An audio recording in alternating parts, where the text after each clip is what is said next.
Tim, wanted to ask you specifically on Adrian Jackson and what you saw from him and how he played, but also just what he means to you in the ability to open up more one-on-ones for KT throughout a game, not just on dime. Yes, I perfectly understand that, but what his presence and Swinson and KT together means to changing results across the board for the second half of the season. Well, Adrian's had a really nice couple of weeks of practice. He was dinged up there for a bit, and his development kind of stunted a little bit, but he ended up playing, I think, 40-something snaps for us the other day, not just in third down situations. And he's proven to us through his play, through his work during practice, and then during the games that he's becoming a much more reliable player, particularly in the run game. And that was, probably the rub on him in the past. He's being more consistent with his eyes and his hands. He plays extremely hard, and to have his speed and burst off one edge and, having KT on the other, and then we can go to a dime package and mix in, KT at different spots where if they want to chip him, we can line him up as a 3. We can stun him to different areas. It just gives us a lot more possibilities when you've got guys like him and then Braden Swinson coming back that can rush from different angles. And, an offense has to contend with all of them. They can't just always slide that protection to KT. Alvaro Torres, end zoners. Hi, Coach. I hope you're doing well. Colorado has one of the best red zone offenses in the FBS. Is that something you have been working on during the week? And what would you say are the main challenges they pose in that area? Well, I think the main challenge is Colorado's got a heck of a running back. I mean, they've got a good scheme. A lot of good teams in this league have good schemes. But the magic is the guy Broussard. I mean, he was the conference offense player of the year last year. Extremely quick, dynamic runner. Can make guys miss. You design offensive plays where you like to block them all, but there's usually someone going to be free. Well, he makes that guy miss a bunch. And you've got to have multiple guys at the point of attack to control him. And just like any running game, you've got to do a great job setting edges, keep him confined. One of their best plays, I think, is the way they run their stretch play. They get guys spread out, give him a little bit of crease, and he takes advantage of it. So we got to do a great job this week of continuing our fundamentals of setting great edges with our edge guys, tear off blocks and make tackles. Matt Preem, 247 Sports. KT obviously got a lot of attention for what he did off the edge for you guys, but could you maybe give some analysis of Dorless and Popo, two guys that it's hard, stats don't show what they did, and it felt like they played really, really well for you guys, stuff on the run. They did. I think, maybe lost in the excitement of the win is the fact that UCLA, we held them to their least rushing yards of the year. We knew going into the game that's what was going to make their offense go. They were rushing for over 200 yards a game. And a big reason we were able to do that was the play of Brandon and Popo. DJ's first pick, Brandon does a great job converting the rush and getting his hand up, getting a hand on the ball, gets it slightly tipped and DJ gets it. So those guys, I thought all day long really played their best game and were instrumental in us having the outcome we needed to have. Eric Scopel, 247 Sports. I want to be critical of previous players at will linebacker, but it seems like you got about as good a production as you've had since Justin went down from Jeffrey on Saturday. Just where is his growth taking place, and would you agree that he played at a really high level on Saturday? Yeah, I mean, I think each week he's feeling more and more comfortable. You're starting to see the athleticism that we've seen for a while now. I think when you first change positions, especially if you've been an outside guy and now you're having to play in the box, it comes at you fast. Well, Jeff's a smart guy. He's a quick learner, but he's got a lot of natural movement skills that are ideal for an inside linebacker. He can rush off an edge. We can blitz him inside. And he had a really productive day and started showing glimpses of the player we think he can be. Now, we think his ceiling is a lot higher than what he showed Saturday. And Coach Wilson's doing a great job getting him up to speed. He'll get him, to that next level where we know he can get to hopefully quicker, rather than later. Jared Denny, Scoop Duck on 3.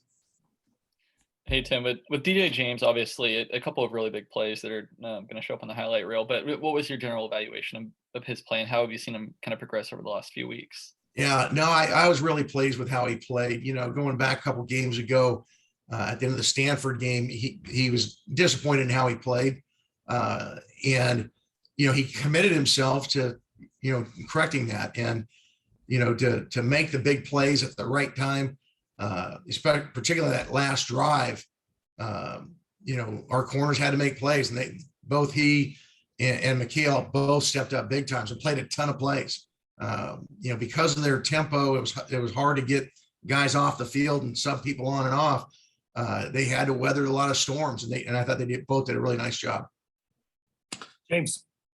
Couple of Colorado guys specifically, Tim. You mentioned Broussard, but Fontenot also, and I know he's productive a couple of years ago, had the injury last year. Right. What do you see from him as a compliment where they haven't necessarily had the production out of those two backs that they were looking for? And I know their passing game is certainly struggling, but Rice has great top end speed. What do you see from him? Well, going back to Fontenot, I think they have a really good 1-2 punch. You got the fastballer with Fontenot, is you're going to get a lot more downhill runs. He's a very physical runner. And then you got the knuckleballer with Broussard, where he's going to make guys miss. And again, neither of them need a whole lot of room to make yardage. So different style runners, but both very, very effective. Rice is a guy our guys have to know about. He's going to be the guy that we believe they're going to target to take their shots, to make their big plays. And he's done it, all year long. So we got to know where he's at, and we're still developing game plan thoughts to try to change looks for him and hopefully be able to slow him down. Alvaro. Well, 4 of the 6 team wins have been by 7 points or less. Do you give any importance to this at all? And if so, what do you think you're missing in order to win by a bigger margins? Well, I think anytime you have a team that learns how to win close games, you develop a certain grit, and an expectation that our guys are going to find a way to win. Coach Chris Ball preaches all the time about we're a fourth quarter program. We need to win the fourth quarter and find a way to, when the game's over, whether it's overtime, whatever, we're going to find a way. So I don't know that it's necessarily a bad thing. I think last week we were probably as healthy as we've been since the start of the season on defense. The last couple of weeks, we've had some continuity practice wise, and I think that definitely helped. We knew going into the UCLA game that we were going to see a lot of shifts, trades, unbalanced, a lot of things on the field Saturday that they hadn't shown on tape. So we were a little off balance at those first couple of series, but once our guys settled into the different formations and motions and tackle over and gates and all the eye candy that Coach Kelly does, I thought our guys played their run very, very well, and that's what you got to ultimately do, because in the first half we weren't very good on third down, and you got to get off the field to get our ball back to the offense. But we had a lot of third and shorts, and when we had some third and medium and longs, we jumped off sides, self-inflicted wounds. The second half, I think we were effective 7 out of 9 third downs, and that's got to be closer to our standard. And a lot of those were because they're third and long, and we were able to get some pressure on quarterbacks in those situations. We've got to do a better job, I think, getting off the field on third down to help our offense get the ball more opportunities to have more than just a 1-score lead in the fourth quarter. Time for 2 more, Eric. Coach, you just talked about third downs, and you did have some success in the second half, but fourth down was a tough one. I think 5 of 7 was their conversion rate. I know they were very aggressive, and that's kind of what Chip Kelly likes to do, but things you need to work on there in particular. I know obviously those are all different circumstances, but the importance of down. Yeah, and fourth down is obviously impact play.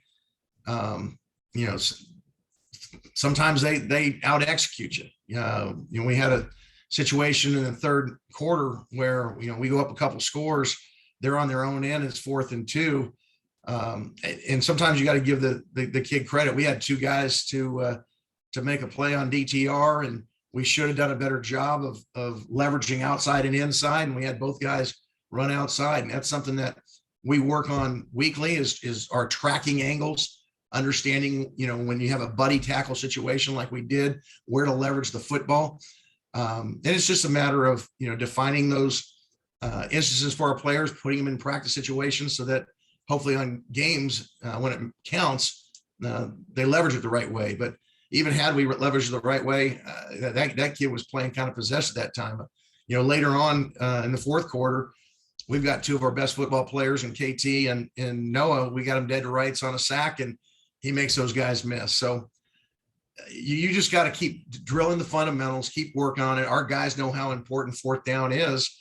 And then ultimately you got to execute, and hopefully through your development of fundamentals and getting guys to play with confidence that they do that. Last question, James. Tim, Joe's relied a lot on the unbalanced formation with the covered receiver this season. I think on a percentage basis, it might have been the highest this past week because they hit you for it a couple of times on it last year when you were at Cal. Wanted your perspective on just what makes that a particularly tough cover, and for a novice or for a fan who doesn't understand of why even cover the covered up receiver at all? Why line up over him? What's the point? If you can explain from a defensive perspective why you even do that. Well, when they put a guy over, they have a numbers advantage. Unless you're playing man coverage, where naturally you're going to go over with that man, you're going to end up being short because the formation is not balanced. You have to have some built-in checks, and if you don't, they can take advantage of you in the running game. There's just so multiplicity of things that an offense can do in that regard, that I think when you do what Coach Moorhead does is change it up a little bit week to week.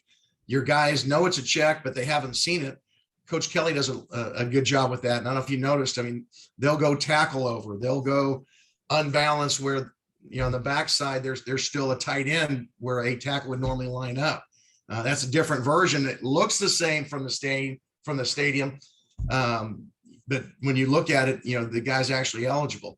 They had another play against us off of a sudden change situation where they took their left tackle out, number 70, put number 61 in and kind of hunched over and split him out like a receiver, like he was number 81. Did you notice that? And, trying to get us to cover him like it was a quads, and then have the tight end sneak in like he's the tackle. I don't know. It's a little bit of gamesmanship to me. It's a little bit of deception, which I thought was outlawed. I'm not trying. It's a funny play, but those kind of things, an offensive coordinator who's creative like Coach Kelly or Coach Moorhead puts a lot of stress on a defense. I mean, we had a lot of late nights last week, trying to line up all their unbalanced formations and sets and all their gates. And when you're doing that, it's taking your time away from your normal game plan. So that's why teams do it. And then you get to the game and you don't even see the ones you worked on all week. So it's a little frustrating, but that's our life as a defensive coach. You're in the reaction business, not in the dictation business. Appreciate your time, Coach. All right. Thanks, guys.